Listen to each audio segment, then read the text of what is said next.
didukung oleh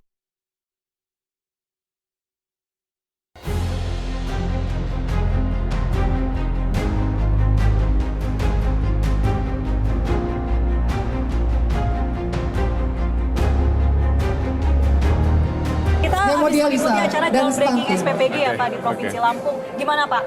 Semakin optimis bahwa Dan tak lupa SPPG kami ini mengucapkan bakal terima kasih terbangun kepada sesuai seluruh targetnya, Pak? hadirin dan tamu undangan Baik, jadi yang telah hadir pada acara saya lihat ini. tadi dari semangat para Kapolres, bahkan ada satu tadi yang saya lihat baru satu kali mulai tapi langsung bangun tiga.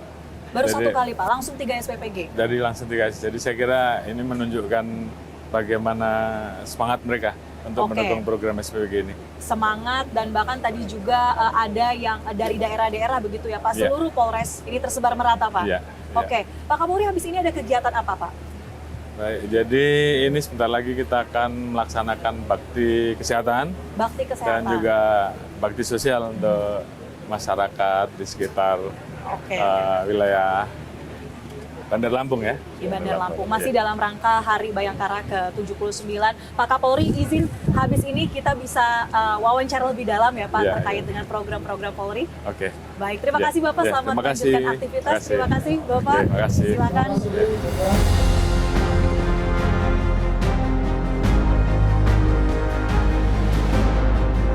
Dalam masa pemerintahan Presiden Prabowo Subianto, Polri mengambil peran strategis untuk melakukan kontribusi tidak hanya pada fungsinya dalam bidang keamanan atau menjadi pelindung, pengayom, dan juga pelayan masyarakat, tetapi juga lebih jauh menyentuh pada sektor-sektor yang dekat kepada kepentingan rakyat. Misalnya pada ketahanan pangan dan juga penguatan sumber daya manusia lewat pendidikan. Dan hari ini kita akan menggali lebih dalam seperti apa peran tersebut, kemudian apa saja tantangan yang dihadapi, serta visi besar Polri dalam menjalankan peran tersebut. Dan hari ini sudah hadir bersama kami dalam special interview. Bersama saya Marcelina Tumundo, dan kami berkesempatan untuk mewawancarai langsung Kepala Kepolisian Negara Republik Indonesia, Bapak Kapolri, Jenderal Polisi Listio Sigit Prabowo. Pak Kapolri, selamat malam. Selamat malam, Marcel. Terima kasih Bapak atas waktunya. Bagaimana kabarnya Pak Kapolri? Baik, alhamdulillah sehat semua. Sehat semua, alhamdulillah. Kalau kita lihat memang agendanya ini begitu padat ya Pak, dan juga dari satu titik ke titik lain, daerah ke daerah lain, untuk salah satunya meresmikan ada SPPG. Dan ini kita masih dalam bulan, kalau bisa saya katakan bulan Bayangkara begitu ya Pak, di mana 1 Juli kemarin adalah Hari Bayangkara ke-79. Kami sekali lagi menyampaikan selamat Hari Bayangkara. Terima kasih. Pak Kapolri. Dan berbicara juga soal Hari Bayangkara, Pak, kita flashback sedikit kemarin bagaimana Pak Presiden memberikan apresiasi pada saat meresmikan SPPG di seluruh Indonesia. Dan berbicara soal SPPG atau program makan bergizi gratis, ini juga menjadi peran strategis Polri saat ini, Pak Kapolri. Mengapa kemudian Polri berada dalam peran di program MBG yang mungkin kita tahu ini program sosial begitu? Bagaimana Pak? Baik, terima kasih Mbak Marcel. Yang saya hormati mungkin rekan-rekan pemirsa. Terima kasih. Hari ini saya mendapatkan kesempatan untuk ngobrol-ngobrol di acara Metro TV ya. Makan bergizi gratis memang itu adalah salah satu program dari 8 program prioritas tertepatnya Bapak Presiden. Namun di satu sisi kita melihat bahwa makan bergizi gratis ini fokus pada peningkatan kualitas SDM. Dan tentu ini kalau dirunut, ditarik ke belakang,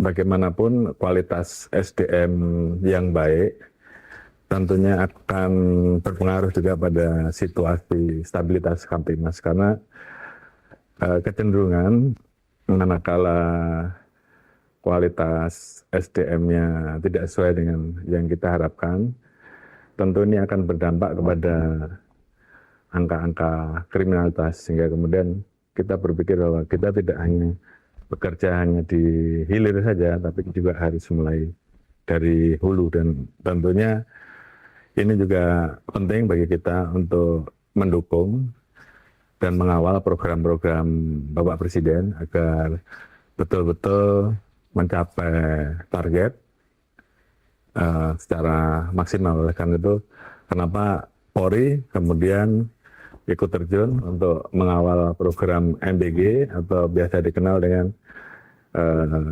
SPPG ya, SPPG yang di dalamnya ada aktivitas untuk kemudian diberikan kepada anak-anak kita, siswa-siswa kita, sehingga dia memiliki kualitas SDM yang unggul. Di satu sisi juga ini adalah bagian dari upaya kita untuk menjaga stabilitas Kamtibmas, menjaga harga Kamtibmas agar terus tetap terjaga.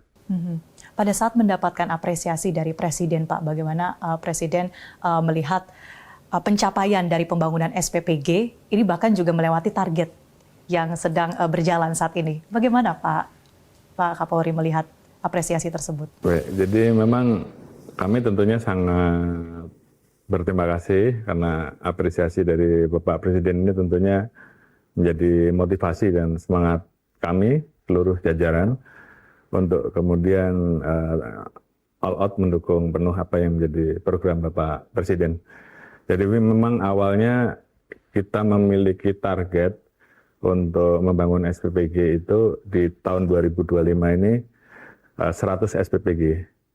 Namun pada saat 1 Juli ternyata saat itu progres pembangunan sudah mencapai 139 SPPG. Jadi di hadapan Bapak Presiden kemudian saya sampaikan, Pak, mohon izin kami mengubah target yang tadinya 100 SPPG untuk akhir tahun menjadi 200 SPPG.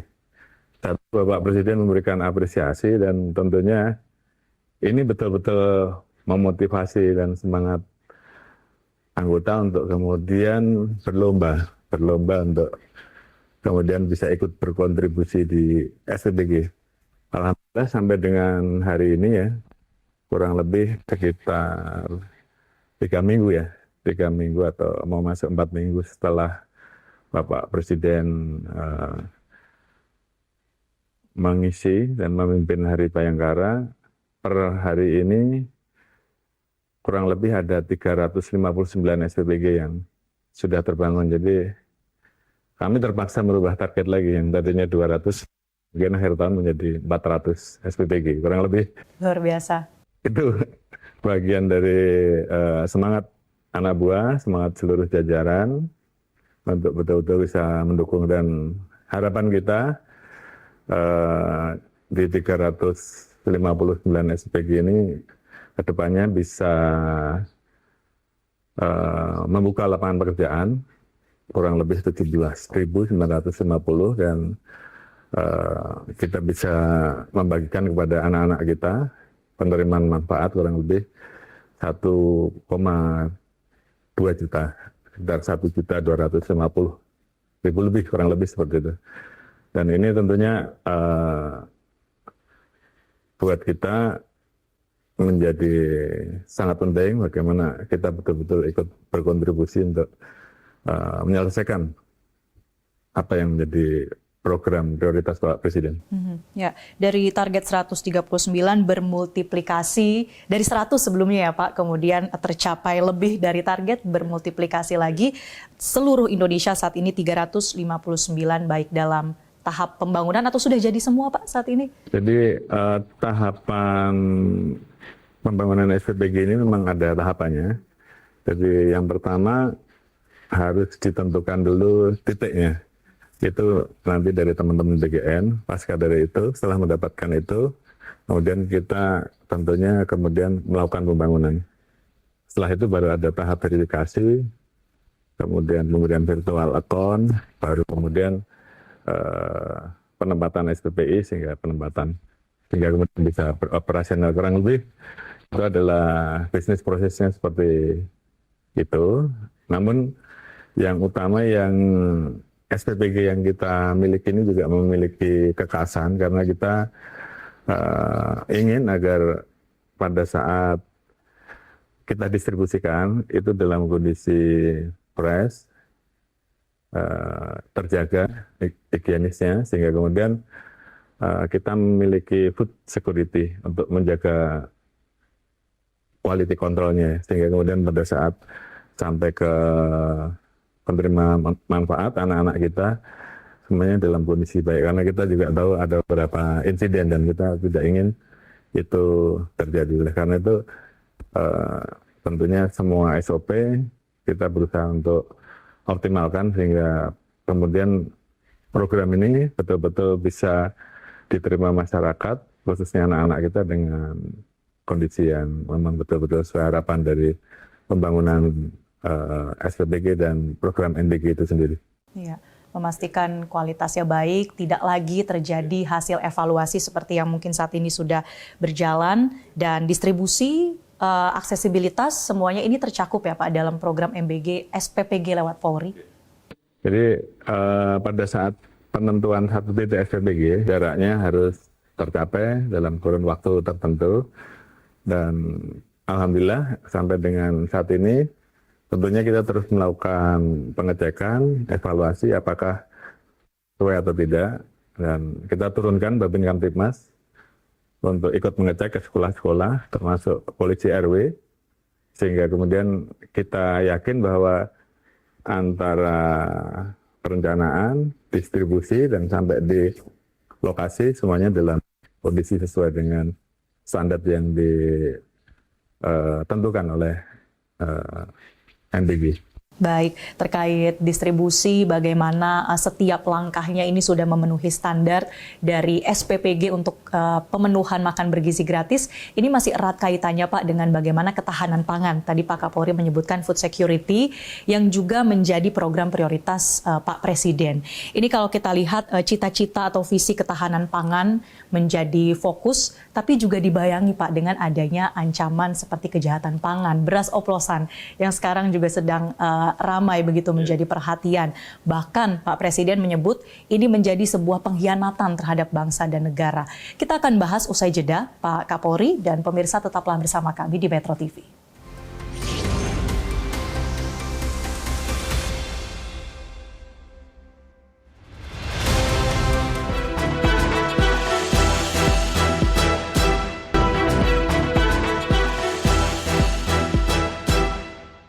Didukung oleh Pemirsa, Anda kembali bersama kami di special interview bersama dengan Kapolri Jenderal Polisi Listio Sigit Prabowo. Kita lanjutkan perbincangan Pak Kapolri. Sekarang kita bergeser dari program makan bergizi gratis kepada visi ketahanan pangan. Ini tentu menjadi sebuah tugas yang membutuhkan sinergi antara Kapolri dengan stakeholder terkait, misalnya kementerian, lembaga, tapi juga yang tidak kalah penting bersama dengan kelompok tani. Bagaimana sinergi yang terbangun saat ini, Pak? Terima kasih. Kita sama-sama tahu bahwa Bapak Presiden telah mencanangkan misi asal cita, di mana di salah satu misi itu bagaimana mewujudkan swasembada pangan. Dan saya kira ini memang menjadi salah satu misi yang saat ini harus bisa kita lakukan menghadapi kondisi dinamika global yang ada. Kita tahu bahwa di beberapa negara terjadi konflik ya, yang kemudian kita lihat ini juga terus bertambah, sehingga ini tentunya bisa berdampak terhadap rantai, khususnya terkait hal-hal yang selama ini kita mengandalkan impor, sehingga mau tidak mau Bapak Presiden sudah mengambil keputusan bahwa kita harus bisa berdikari, berdiri di atas kaki sendiri, salah satunya adalah mengurangi ketergantungan impor. Nah, di sisi ini kami kemudian Polri mencoba untuk ikut berkontribusi dengan mendukung program swasembada ini, khususnya untuk Polri di sektor jagung, karena apapun jagung ini juga selama ini banyak mengandalkan impor. Di sisi lain ini juga sangat dibutuhkan untuk mendukung program-program beliau, khususnya mendukung program MBG, karena apapun butuh ada rantai supply dari apakah itu sayur, apakah itu untuk lauk pauk.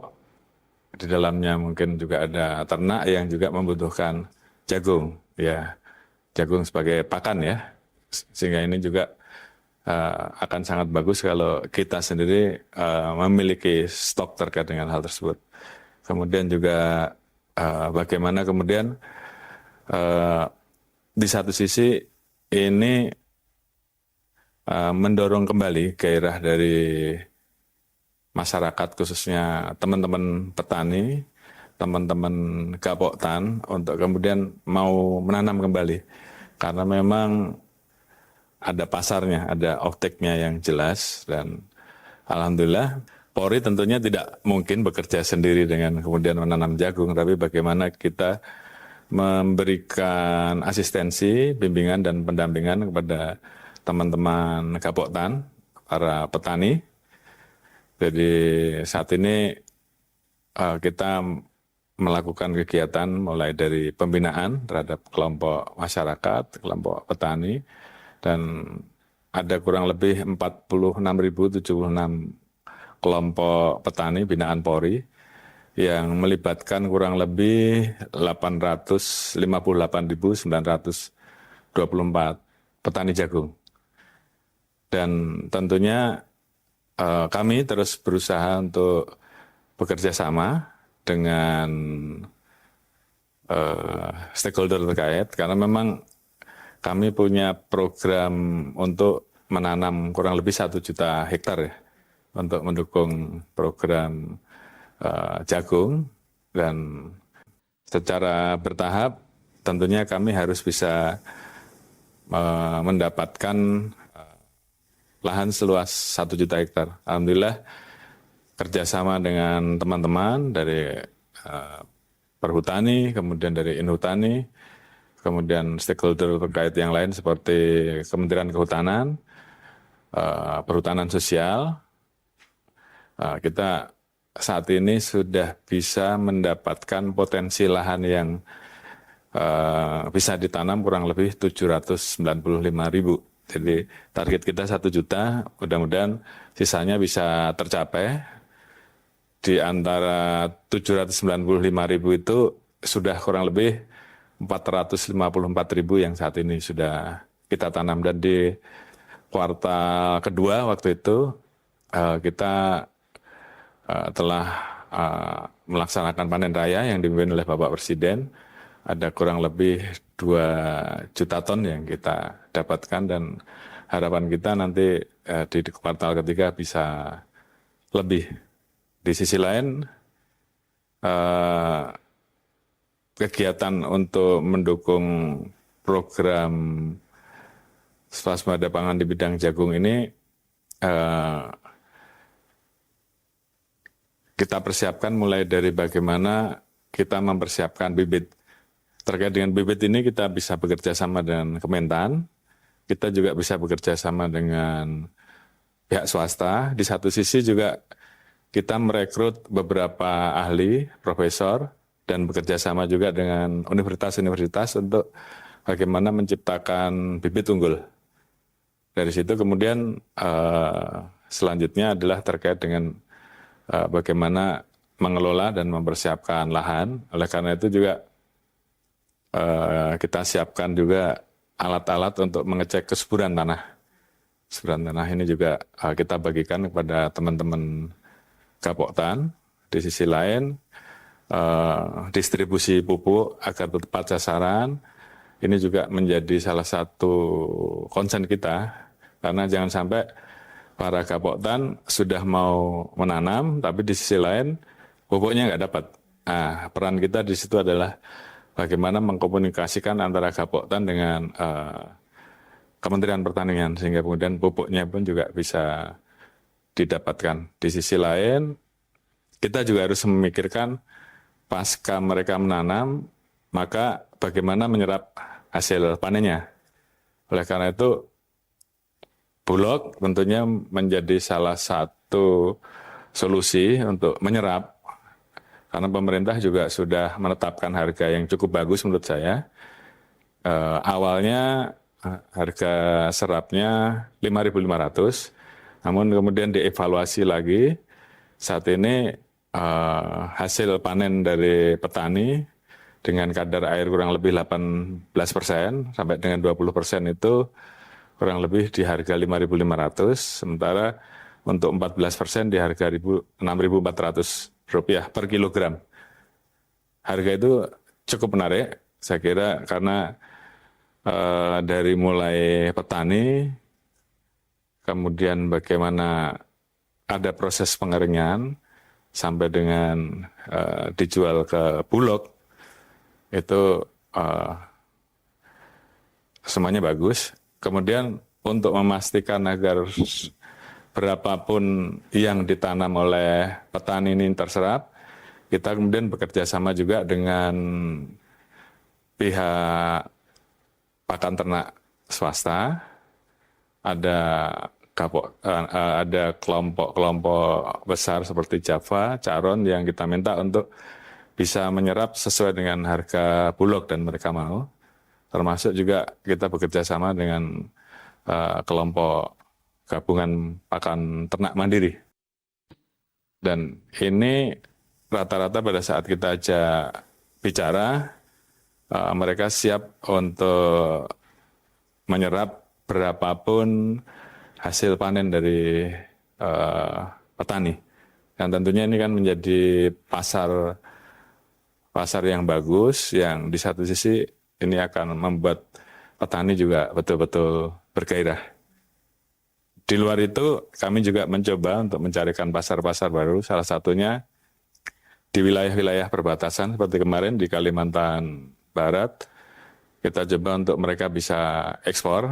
Kita sempat berkunjung mencarikan pabrik-pabrik yang kemudian bisa mengimpor jagung kita, dan itu juga ada selisih harga. Jadi kegiatan itu yang kita lakukan mulai dari hulu sampai dengan hilir untuk bisa betul-betul mendukung program swasembada pangan dari Bapak Presiden, khususnya di bidang jagung.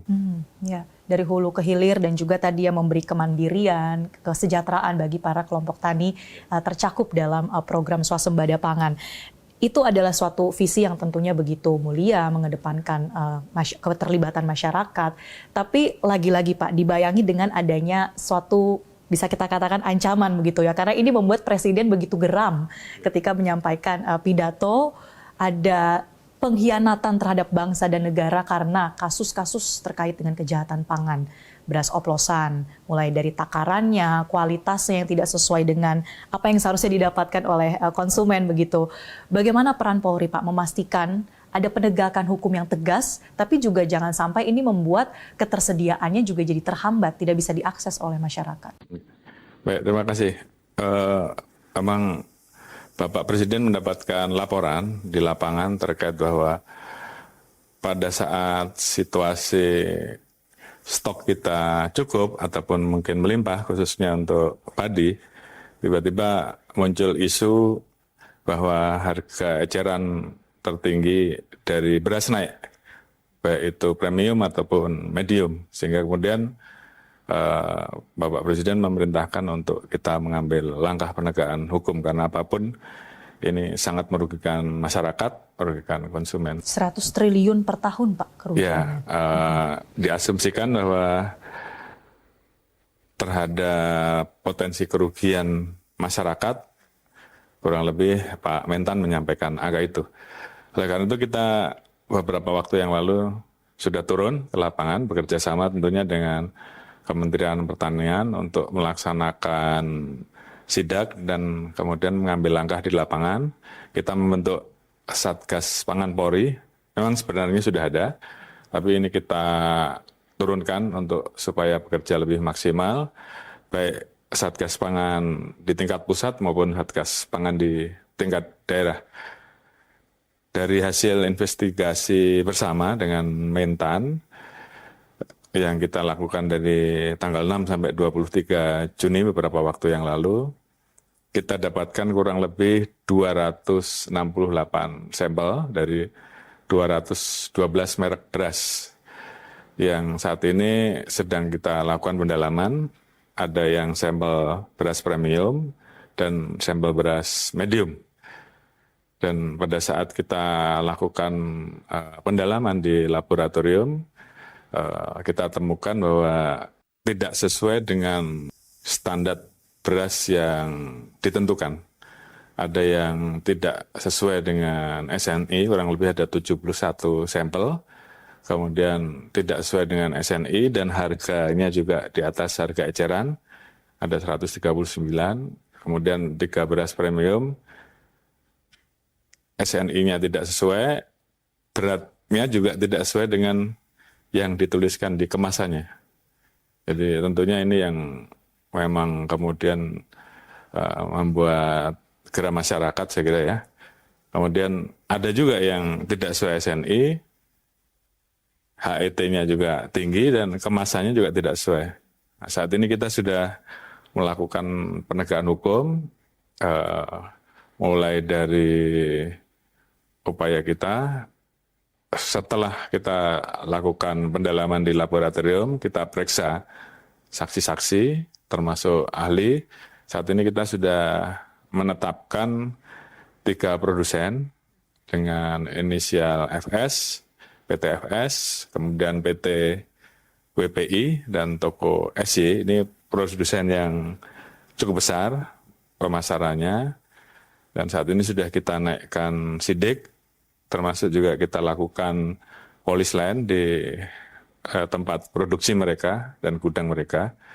Dan alhamdulillah pasca dari kegiatan yang kita lakukan, kita mendapatkan laporan bahwa harga-harga yang tadinya di atas HET untuk di wilayah pasar-pasar retail, pasar modern saat ini sudah turun.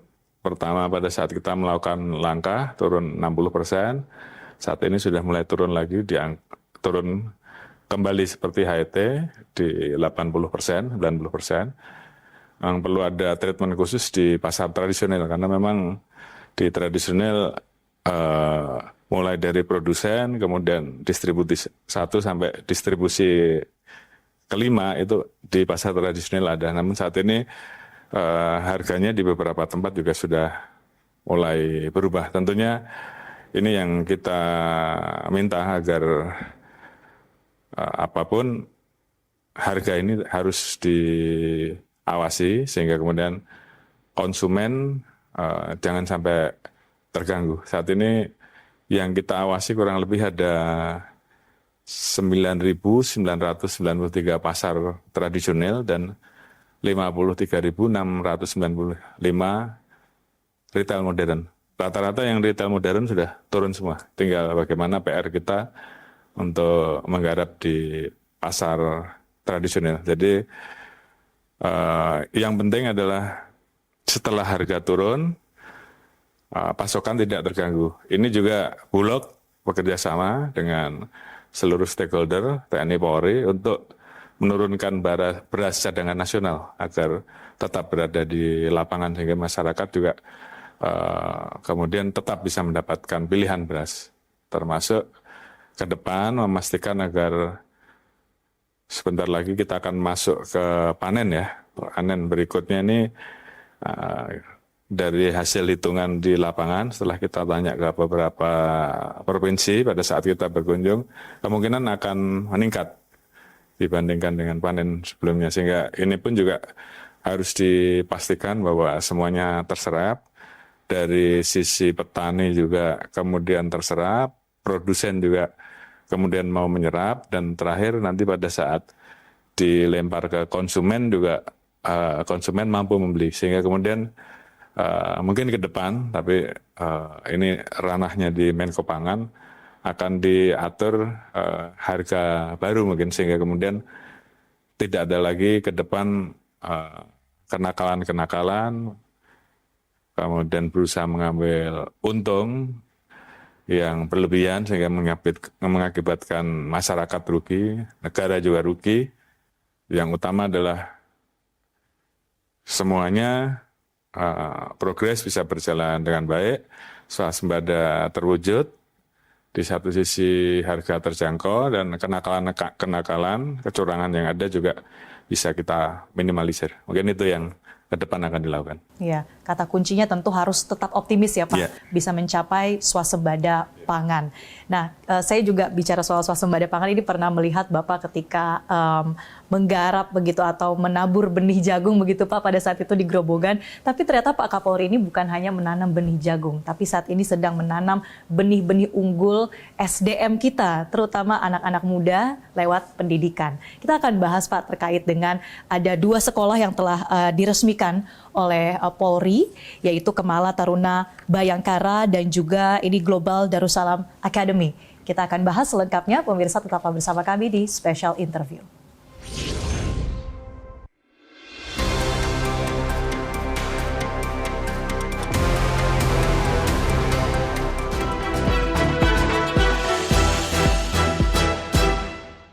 Didukung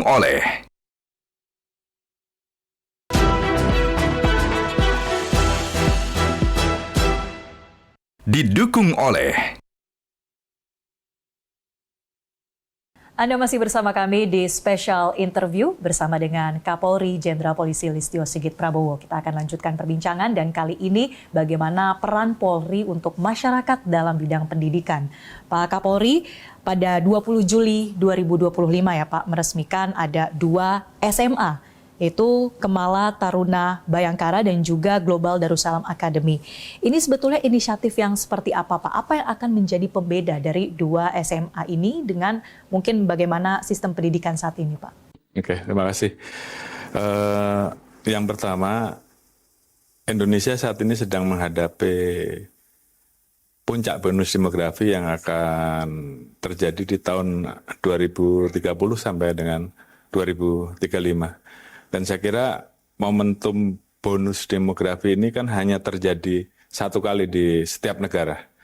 Sehingga Indonesia, kita semua tentunya memiliki kepentingan bahwa momentum bonus demografi ini jangan terlewati dan kemudian kita tidak bisa memanfaatkannya dengan baik, sehingga kemudian harapan dari Bapak Presiden dan juga seluruh masyarakat kita, bagaimana kita bisa memanfaatkan bonus demografi dan melompat menjadi negara maju, ini kan tentunya cita-cita kita bersama. Oleh karena itu, Bapak Presiden kemudian sangat fokus saya lihat di bagaimana membangun kualitas SDM. Salah satunya adalah beliau membangun desain sekolah unggulan. Sekolah unggulan yang memang dipersiapkan untuk mencetak calon-calon generasi muda yang nanti diharapkan betul-betul bisa mengisi pada waktunya nanti di tahun 2040-2045 pada saat Indonesia mencapai Indonesia emas. Oleh karena itu ini perlu dipersiapkan dari awal. Terkait dengan hal tersebut tentunya Polri kita ingin berkontribusi. Karena sebenarnya kami, Polri juga selama ini memiliki Yayasan Kemala Bayangkari yang bergerak di bidang pendidikan. Ada 693 sekolah sebenarnya selama ini yang sudah berjalan. Namun ini sekolah biasa, bukan sekolah unggulan. Jadi fokus di vokasi, ada juga yang sekolah biasa, mulai dari TK. Nah khusus untuk SMA unggulan ini, karena ini masuk 20 atau 40 desain besar Bapak Presiden, kita terpanggil untuk ikut. Sehingga kita bisa ikut mencetak dan mempersiapkan generasi-generasi muda yang memang betul-betul unggul. Oleh karena itu kami bekerja sama dengan Yayasan Pendidikan Kader Bangsa, kemudian membentuk sekolah unggulan dengan nama SMA Kemala Taruna Bayangkara. Sekolah ini kita persiapkan untuk mempersiapkan calon-calon generasi penerus yang memiliki kecerdasan intelektual di atas rata-rata. Di satu sisi kita juga ingin mereka memiliki kekuatan moral, etika, rasa patriotik, serta keterampilan untuk menjadi seorang leadership yang mumpuni ke depan. Saya kira itu yang kita persiapkan. Oleh karena itu, kita mulai dari bagaimana kita mempersiapkan kurikulum. Memang kurikulumnya ini tentunya disesuaikan dengan kurikulum yang diharapkan oleh Bapak Presiden. Kita menggunakan kurikulum IB, International Baccalaureate, sehingga pasca lulus dari SMA tersebut, kita bisa salurkan masuk ke universitas-universitas terkenal di luar negeri. Di satu sisi kalau memang dia pengen melanjutkan di dalam negeri, misalkan masuk ke universitas-universitas dalam negeri atau masuk ke sekolah-sekolah kedinasan seperti akademi militer, akademi kepolisian, tentunya mereka juga sudah dipersiapkan untuk itu. Namun paling tidak konsepnya, karena ini memang harus didesain dengan baik, mereka disekolahkan di sekolah dengan konsep boarding school, sehingga dari awal ini memang mereka sudah bisa kita tanamkan bagaimana mereka mulai berinteraksi dengan rekan-rekannya yang lain, kemudian program-programnya juga bisa kita tanamkan sesuai dengan apa yang kita harapkan, dari mulai masalah pemikiran kritis, pembelajaran yang komprehensif, dan kemudian hal-hal yang berbasis proyek, bahasa tentunya menjadi syarat juga, dan memang rata-rata pada saat kita rekrut mereka dari skala 100 itu untuk nilai IPA, kemudian matematika, bahasa Inggris itu minimal 80. Sehingga dan itu dari semester 1 sampai dengan 5.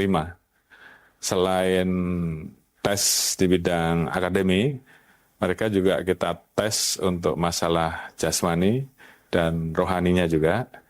Dan tentunya ada pendalaman psikologis, sehingga kemudian kita bisa mendapatkan sosok calon siswa ini lengkap, tidak hanya cerdas, tapi juga dia bagus di masalah jasmani dan rohaninya, serta juga kita sudah mendapatkan dari awal karakter anak ini, dia siap atau tidak untuk jadi calon pemimpin.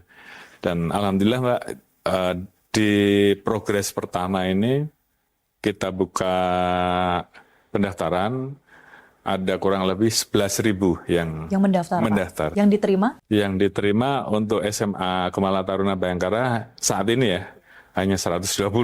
Wow, dari 11.000 disaring menjadi 120. Yeah. Untuk yang di Ketat global sekali berarti, Pak. 66. Ya memang ketat sekali, dan kita juga menggunakan sistem blind admission, artinya kita betul-betul adu mereka, bahkan saya sebagai Kapolri juga tidak bisa mengintervensi kelulusan. Jadi memang betul-betul kita Merit lepas. sistem yang dijalankan begitu ya. Dan alhamdulillah itu juga kemudian terlihat dari hasil anak-anak yang kita dapatkan, dan mudah-mudahan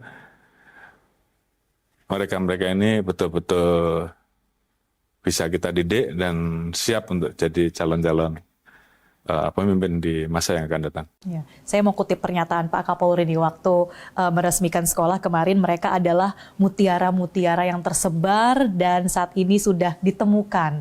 Lalu akan digembleng ibarat emas ini menjadi emas 24 karat. Artinya ini suatu cita-cita yang begitu visioner, bagaimana anak-anak Indonesia ini harus bisa menjadi aktor-aktor unggulan Pak untuk merebut bonus demografi tadi, Indonesia Emas 2045. Dan tentu pertanyaannya Pak, banyak yang ingin menjadi emas 24 karat, menjadi mutiara. Bagaimana kalau kemudian ada yang tertarik begitu Pak untuk masuk ke sekolah-sekolah unggulan Polri? Jadi memang mohon maaf saat ini kita baru bisa menjaring dari tes yang ada itu, kita lihat dari kita punya 38 provinsi ya sekarang. Walaupun 4 provinsi baru, ini baru bisa masuk 24 provinsi yang terwakili. Namun ke depan kita ingin bahwa seluruh wilayah juga betul-betul ada yang terwakili. Oleh karena itu tentunya sosialisasi harus kita tingkatkan. Di satu sisi jumlah siswa untuk ke depan juga akan kita tambah, sehingga harapan kita bisa menjaring lebih banyak mutiara-mutiara dari berbagai wilayah ini. Dari seluruh Indonesia ya Pak. Kita jadikan satu dan kita siapkan mereka menjadi calon-calon pemimpin. Oleh karena itu memang saya melihat bahwa ini terdiri dari berbagai macam suku, kemudian latar belakangnya juga ada yang berangkat dari masyarakat biasa, ada juga yang mungkin anak orang terpelajar, semuanya menjadi satu. Dan kita lihat semangat mereka sama, kompak, dan mereka ingin berprestasi. Ini yang harus kita dorong. Ya, kita harapkan bisa terus menjaring bagaimana anak-anak yang unggul dalam sekolah-sekolah Polri. Pak Kapolri, tidak terasa sudah begitu banyak yang kita bahas. Terima kasih Pak Kapolri, Jenderal Polisi Listio Sigit Prabowo sudah memberikan waktu dan juga penjelasan yang begitu komprehensif bagi kami. Dan tentu kita harapkan Pak dari penjelasan tadi masyarakat bisa lebih lagi memahami bagaimana peran Polri seperti dalam Hari Bayangkara bahwa Polri untuk masyarakat, begitu ya Pak. Dan juga tentunya Polri bisa terus adaptif Pak di tengah berbagai tantangan di Indonesia ataupun bahkan tantangan global seperti yang tadi Pak Kapolri jelaskan. Sekali lagi terima kasih Pak Kapolri, sehat selalu dalam menjalankan segala tugasnya. Terima kasih Pak. Terima kasih. Dan pemirsa, demikianlah jumpa kita dalam special interview untuk kali ini. Mewakili rekan-rekan yang bertugas, saya Marcelina Tumundo pamit undur diri. Terima kasih dan sampai jumpa. Metro TV. Jelajahi cara baru mendapatkan informasi. Download Metro TV Extend sekarang.